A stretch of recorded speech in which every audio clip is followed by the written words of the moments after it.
বর্তমান বিশ্বের সবচেয়ে আলোচিত দেশগুলোর মধ্যে একটি হলো ইরান। মধ্যপ্রাচ্য উত্তেজনা, পারমাণবিক কর্মসূচি, আমেরিকার সাথে দীর্ঘদিনের বিরোধ সব মিলিয়ে ইরান সবসময় আন্তর্জাতিক রাজনীতির কেন্দ্রবিন্দুতে থাকে। কিন্তু একটি প্রশ্ন অনেকের মনে আসে, ইরানের সামরিক শক্তি আসলে কতটা শক্তিশালী? তারা কি সত্যি বিশ্ব শক্তিগুলোর জন্য হুমকি? যুদ্ধ হলে ইরান কতক্ষণ টিকে থাকতে পারবে? আজকের ভিডিওতে আমরা জানব ইরানের সেনাবাহিনী, ক্ষেপণাস্ত্র শক্তি, নৌবাহিনী, ড্রোন প্রযুক্তি এবং পারমাণবিক সক্ষমতা সম্পর্কে। ইরানের সামরিক অবস্থান। ইরান মধ্যপ্রাচ্যের অন্যতম কৌশলগত গুরুত্বপূর্ণ দেশ। দেশটির অবস্থান পারস্য উপসাগরের পাশে, যেখানে বিশ্বের প্রায় 20% তেল পরিবহন হয়। এই অঞ্চলেই নিয়ন্ত্রণ মানে বিশ্বের অর্থনৈতিক প্রভাব। ইরানের সামরিক নীতি মূলত 3টি বিষয়ের উপর দাঁড়িয়ে আছে: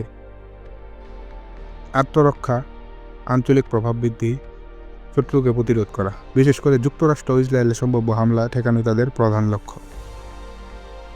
ইরানের সেনাবাহিনীর আকার। ইরানে মোট সক্রিয় সামরিক সদস্য সংখ্যা প্রায় 6 লাখেরও বেশি। এটি মূলত 2 ভাগে বিভক্ত: Islamic Republic of Iran army, এটি দেশের নিয়মিত সেনাবাহিনী। তাদের দায়িত্ব সীমান্ত রক্ষা, স্থলযুদ্ধ পরিচালনা করা, আকাশ প্রতিরক্ষা। আর অন্যটি হলো IRGC, Islamic revolutionary guard corps. এটা ইরানের সবচেয়ে শক্তিশালী সামরিক বাহিনী। এটি রাজনৈতিক, অর্থনৈতিক এবং সামরিকভাবে অত্যন্ত প্রভাবশালী। তাদের নিজস্ব রয়েছে স্থলবাহিনী, নৌবাহিনী, বিমান বাহিনী ইউনিট এবং ক্ষেপণাস্ত্র ইউনিট। এমনকি বিদেশেও তাদের প্রভাব রয়েছে। ক্ষেপণাস্ত্র শক্তি ও ইরানের আসল ভয়। বিশেষজ্ঞদের মতে ইরানের সবচেয়ে ভয়ঙ্কর শক্তি হলো তাদের মিসাইল প্রোগ্রাম। ইরানের কাছে রয়েছে শত শত ব্যালিস্টিক মিসাইল, যেমন সাহাব সিরিজ, ফাতে সিরিজ, সেজ্জেল মিসাইল। এই ক্ষেপণাস্ত্রগুলো 2000 কিলোমিটার পর্যন্ত আঘাত আনতে পারে। অর্থাৎ ইসরায়েল, সৌদি আরব এবং মধ্যপ্রাচ্য মার্কিন ঘাঁটি সহজেই লক্ষ্যবস্তু হতে পারে। ইরান বিশ্বাস করে বড় বিমান বাহিনী না থাকলেও শক্তিশালী মিসাইল তাদের প্রতিরক্ষা। বিমান বাহিনী। ইরানের বিমান বাহিনী তুলনামূলক পুরনো, কারণ দীর্ঘদিন আন্তর্জাতিক নিষেধাজ্ঞার কারণে আধুনিক যুদ্ধ বিমান কেনা সম্ভব হয়নি। তাদের ব্যবহৃত বিমানগুলোর মধ্যে রয়েছে F-14 টমক্যাট, MiG-29, Su-24। যদিও অনেক বিমান পুরনো, ইরান নিজস্ব প্রযুক্তিতে এগুলো আপগ্রেড করেছে। সম্প্রতি তারা দেশীয় যুদ্ধ বিমান তৈরিরও চেষ্টা করছে। নৌবাহিনী ও হরমুজ প্রণালী।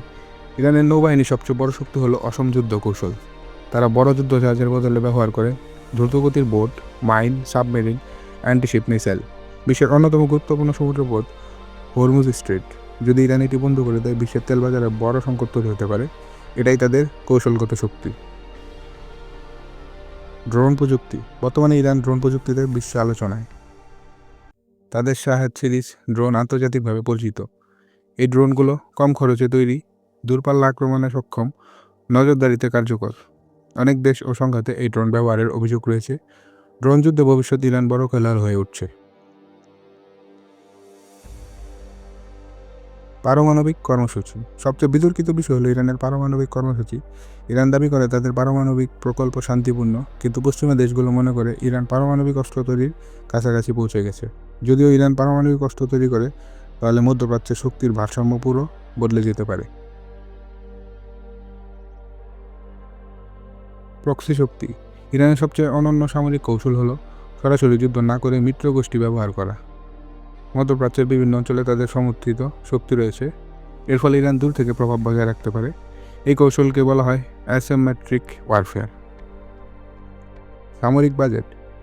ইরানের সামরিক বাজেট যুক্তরাষ্ট্রের তুলনায় অনেক কম, তবুও তারা কম খরচে কার্যকর অস্ত্র তৈরি করছে, কারণ তারা গুরুত্ব দেয় দেশীয় অস্ত্র উৎপাদনে, মিসাইল প্রযুক্তিতে, ড্রোন উন্নয়নে।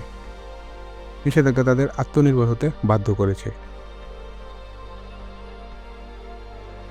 ইরান বনাম যুক্তরাষ্ট্র।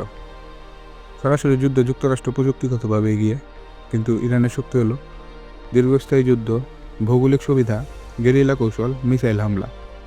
অর্থাৎ দ্রুত জয় সম্ভব হবে না, যুদ্ধ পুরো অঞ্চলকে অস্থিতিশীল করে তুলতে পারে।